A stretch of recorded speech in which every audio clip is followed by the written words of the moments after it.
It's December 2025, the year is finally over, and if you follow the mainstream gaming news or if you watched the Game Awards the other night, you probably think 2025 was a year defined by noise.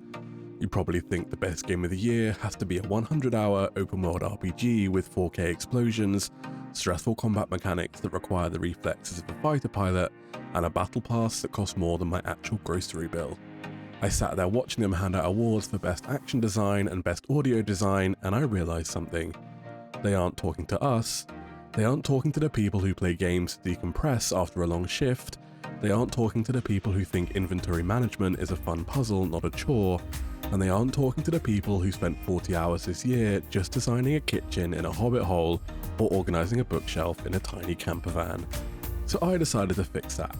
Welcome to the JaeTeeGames Awards 2025. Tonight we're celebrating the other side of the industry. We are celebrating the games that respected our time and our peace of mind. We have categories for the best visuals, the best farming sims, the hidden gems you definitely missed because the algorithm was too busy pushing GTA 6, and yes, we're even going to talk about games that broke our hearts. This was a weird year for cozy games. We saw the rise of the survival cozy genre, we saw a Sims killer enter the ring and change the landscape of life simulation forever, and we saw a mouse in a sweater make grown adults cry. So grab your blanket, refill your drink, and get comfortable. This is the only awards where nap time is considered a valid gameplay mechanic. We are starting strong with the Prestige Awards. First up, Best Game Direction. This award goes to the studio that had a singular, uncompromising vision and executed it perfectly. The nominees are InZOI by Krafton. We have to acknowledge the sheer audacity of this game. They looked at The Sims, a titan that has gone unchallenged for 2 decades, and said, we could do that, but better. The direction for the push for photorealism was a massive risk, but it paid off. Tales of the Shire by Weta Workshop, taking the most epic fantasy IP in history and having the restraint to say, no swords, no rings, just cheese, that is a bold directorial choice. Little Nightmares 3 by Supermassive. Taking over a franchise is terrifying, but they managed to keep that grotesque dollhouse atmosphere alive while adding co-op. Tiny Bookshop by Neoludic, a game that directs the player to do nothing, the confidence to make a game purely about stillness is rare. Wanderstop by Ivy Road, a game that actively fights against its own genre conventions, and the winner is Wanderstop. This game is a masterpiece of direction. Davey Reedon, the guy behind the Stanley Parable, didn't just make a tea shop simulator. He made a game about the difficulty of resting.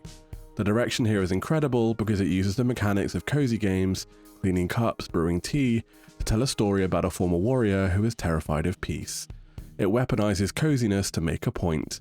It is brilliant, it's uncomfortable, and it's the best directed game of the year. Next is Best Narrative. This is for the story that stuck with us long after we put the controller down. The nominees are Lost Records, Bloom and Rage.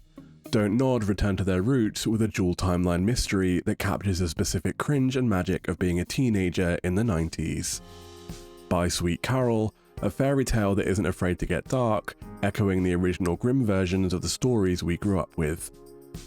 Burrow, a surprisingly touching story about displacement, family legacy, and returning home to fix what was broken. Afterlove EP, a rhythm game set in Jakarta that handles grief and moving on with a delicate touch we rarely see. And Wanderstop. And this award goes to Wanderstop. I promise I won't give every award to this game, but the writing here is undeniable. Most cozy games have stories like Grandpa left you a farm, go fix the community centre. Wanderstop asks a much harder question. Who are you when the war is over? The dialogue is sharp, funny, and heartbreakingly real for anyone who has ever struggled to just sit still and be happy. It captures the feeling of imposter syndrome better than any game I've ever played. Moving on to Best Art Direction. This is for the game that looked like a painting come to life. The nominees are By Sweet Carole. Every frame is hand-drawn, it looks identical to Sleeping Beauty or Snow White. Little Nightmares 3. The rust and ruin aesthetic of the necropolis is hauntingly beautiful. Blueprints, a game that turns architectural blueprints into high art. Slime Heroes, a masterclass in color theory and squash and stretch animation. And Burrow. And this award goes to Burrow. This game is a storybook. The hand-painted textures are messy in the best way possible. You can see the brushstrokes, the way the snow piles up on the trees, the warm orange glow of the fire against a harsh blue winter. It captures a specific mood perfectly. It feels cold and dangerous outside, but warm and safe inside. That is the essence of Hygge, and Winter Burrow nailed it visually. For Best Score and Music, the nominees are Tales of the Shire, whimsical, flute-heavy tracks that sound exactly like the Shire should sound. Afterlove EP, an indie pop soundtrack that drives the gameplay and narrative. Tiny Garden, lo-fi beats that perfectly sync with the mechanical gameplay. And Pokemon Legends, a beautiful accordion-heavy French-inspired score that reinvented classic Pokemon themes. And Wanderstop. The winner of Best Score and Music goes to Wanderstop. The music by C418, the composer of Minecraft, is haunting. It isn't just lo-fi beats to study to, it's a score that sounds like a memory. It drifts in and out, feeling nostalgic and slightly sad, which fits the theme of the game perfectly. It's the kind of soundtrack you can listen to on loop for hours, yet it never fades into the background completely. It demands to be felt. Let's talk about sound, not music, but sound, the Foley, the crunch of snow, the sizzle of a pan, the rain on a roof. For Best Audio Design, the winner is Winter Burrow. The soundscape in this game does 50% of the storytelling. You feel the cold because of how the audio is mixed, the snow crunches differently depending on how deep it is, the crackle of your torch is the only thing pushing back the silence of the woods. And when you finally enter your burrow and the wind muffles into silence, that sense of relief is palpable. It's a masterclass in atmospheric audio. For Best Performance, this usually goes to someone crying in a motion capture suit in a AAA game, but Cosy Games need acting too. The winner of Best Performance goes to the cast of By Sweet Carole.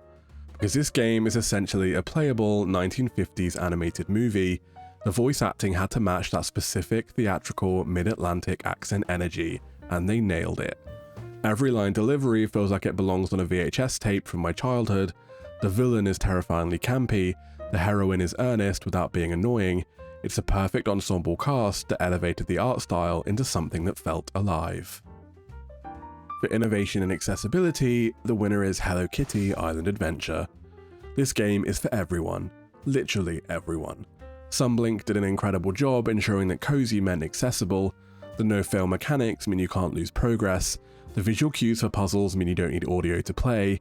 The extensive font sizing and UI scaling options mean you can play it on a small screen or a big TV without squinting. It sets a standard for how to make a game welcoming without dumbing it down. Okay, pause the happy music, put down the hot chocolate. We've talked about the games that blessed us, now we need to talk about the games that stressed us.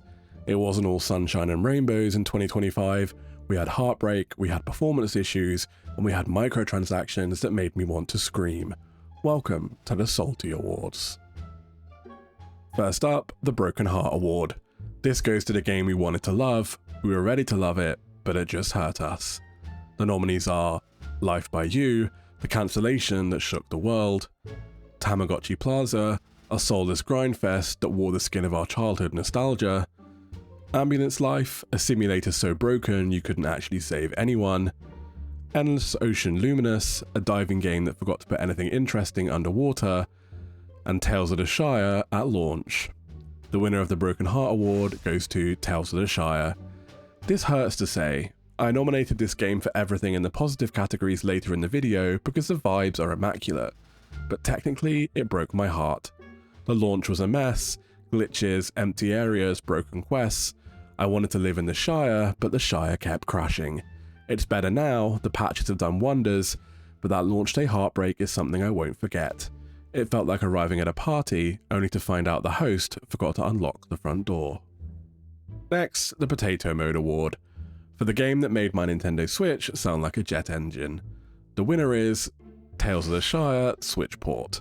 I mean, come on. It's a game about cooking stew and walking in a circle. Why is it running at 12 frames per second? I felt like I was watching a slideshow of a Hobbit meal, not playing a game. At one point, I tried to chop onions and the game froze for 3 seconds. It made the cozy experience feel like a stress test for my hardware. Developers, please. Optimize for the Switch before you launch. We shouldn't have to wait 3 months for a patch to make the game playable. For the Wallet Vampire Award, the game that got way too greedy, the winner is The Sims 4. Another year, another 15 kits. They're charging us $5 for dust bunnies, they're charging us for digital clutter. At this point, owning the full game costs more than a real house, and the worst part, the kits are often broken or clash with the base game art style. It feels like they're scraping the bottom of the barrel while we wait for Project Renee. Stop it, EA, just let the game retire with dignity. And finally, the "wait, that came out this year" award, and this goes to LEGO Horizon Adventures. This game had Sony marketing, it had the LEGO branding, it had a massive IP, and yet I forgot it existed 3 days after it launched. It was fine, it was cute, but it had zero impact. It felt like a game made by a committee to fill a Q4 release slot. It lacked the soul of the original Horizon games and the chaotic fun of the original LEGO games. It just kind of existed. Okay, negativity over, let's get back to the good stuff. These awards celebrate the community and the culture around cozy games. For Games for Impact, this award is for a game that tried to say something meaningful. The winner is Wanderstop. I've talked about the narrative, but the impact of this game is how it validates the struggle of toxic productivity. So many of us feel guilty when we aren't working. Wanderstop takes that feeling and turns it into gameplay. It helps us realize that resting is a skill, and it's a skill worth learning. It's a game that could genuinely change how you look at your own downtime. For Best Ongoing Game, the winner is Stardew Valley. I mean, obviously. Concerned Ape is still updating this game for free in 2025. The 1.6 update and the subsequent patches added more content than most full sequels. New festivals, new dialogue, a mastery system. It breathed fresh life into a game that was already perfect. He is the king, and we bow to the pixel art crown. For Best Community Support, the winner is Baldur's Gate 3. Even 2 years after launch, Larian Studios just gets it. The official mod support they rolled out was a game changer, extending the life of the game indefinitely.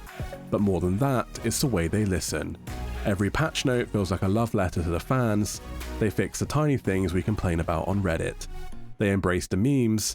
It's the gold standard for how a AAA studio should treat its players. For Best Content Creator of the Year, the winner is Cans Alone.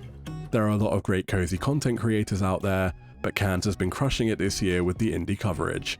He plays the weird stuff, he plays the broken demos, he finds the hidden gems that nobody else is talking about. If you have wishlisted a game on Steam right now, there is a 90% chance it's because you saw Cans play it first.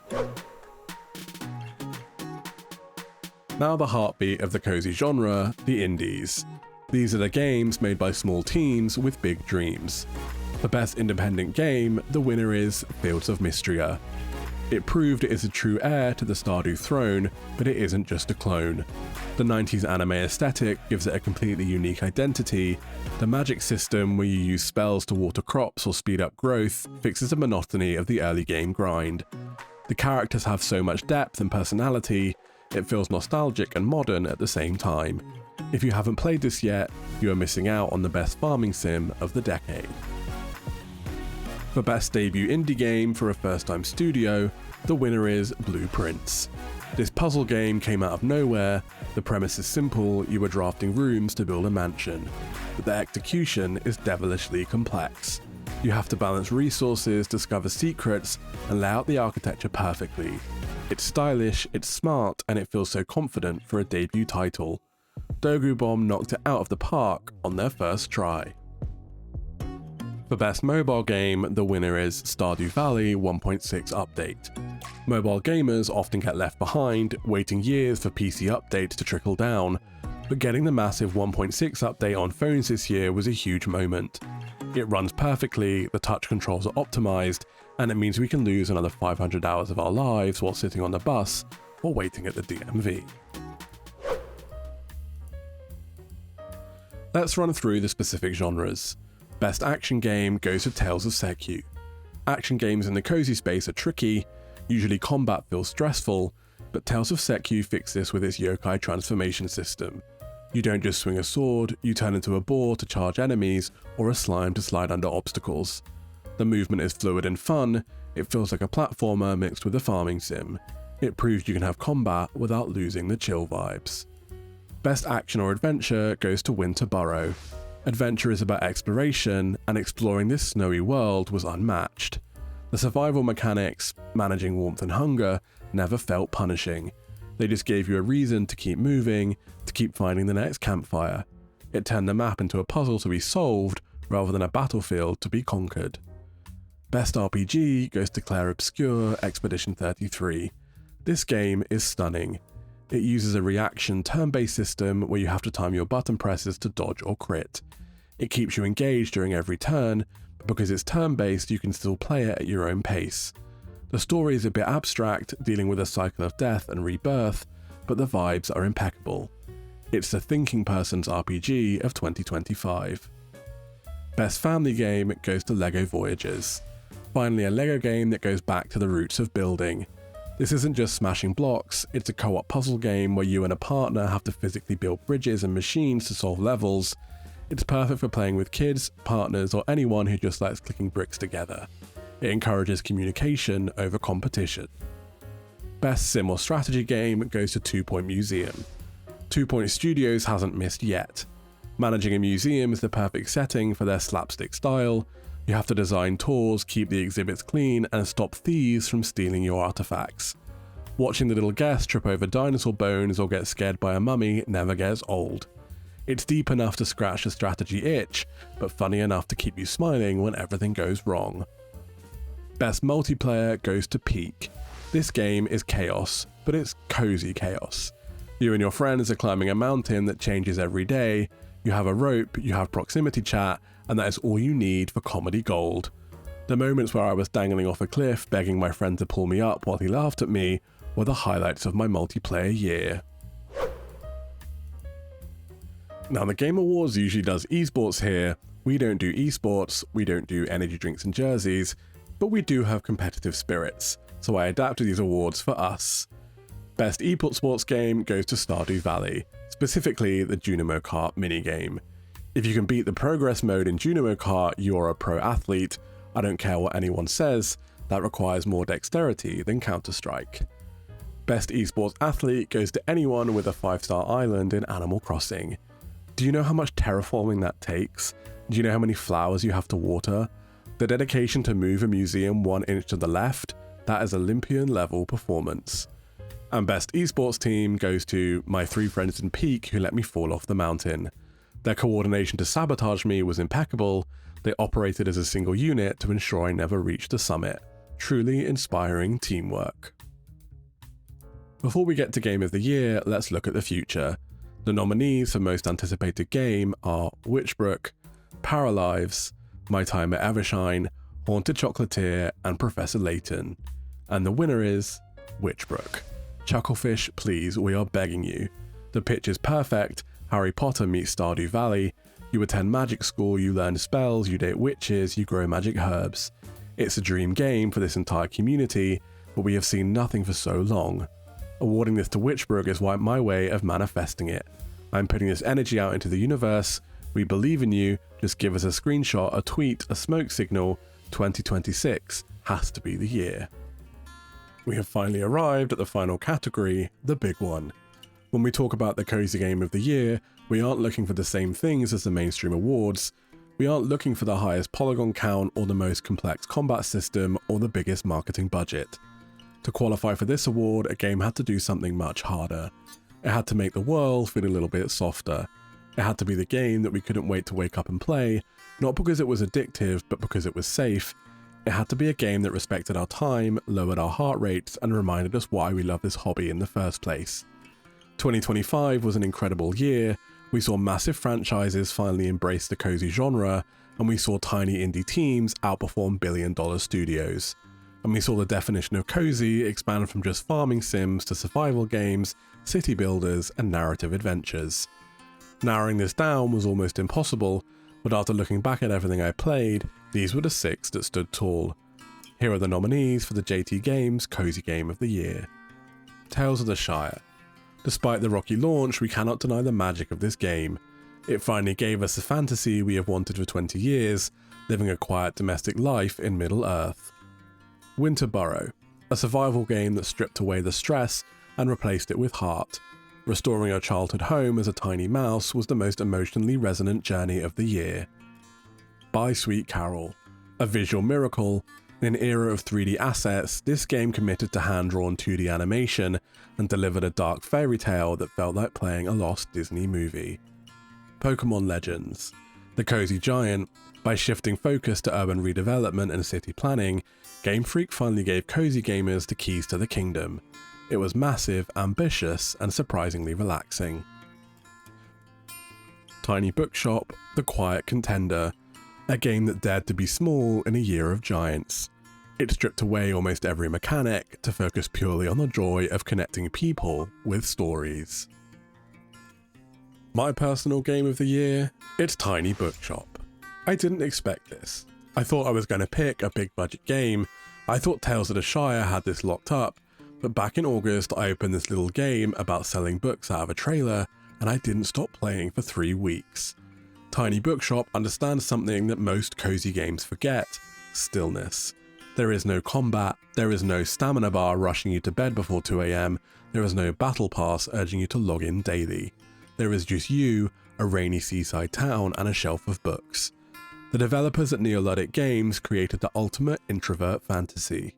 You aren't saving the world, you are just finding the right book for a girl who is sad, or a mystery novel for a local detective. The gameplay is minimal, but the feeling is maximal. The writing is genuinely funny, the locals like Tilda and Harper feel like real neighbours, and the act of purely recommending stories to people felt more rewarding to me than any boss fight I played this year. In a year where everything felt loud, fast and expensive, Tiny Bookshop was quiet, slow and priceless.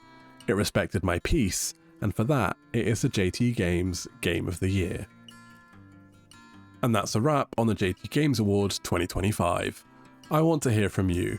Do you agree with my picks? Are you mad that I gave the flop award to Tales of the Shire, or did you actually enjoy LEGO Horizon? Leave your personal game of the year in the comments below, and if you enjoyed this video, if you felt a little bit cozier watching it, please hit that like button. It tells YouTube that people actually care about games that don't have guns in them. And if you're new here, subscribe. We have a lot of reading to do in 2026. I'm going to stock my shelves now. Thanks for watching, thanks for an amazing year, and as always, stay cozy.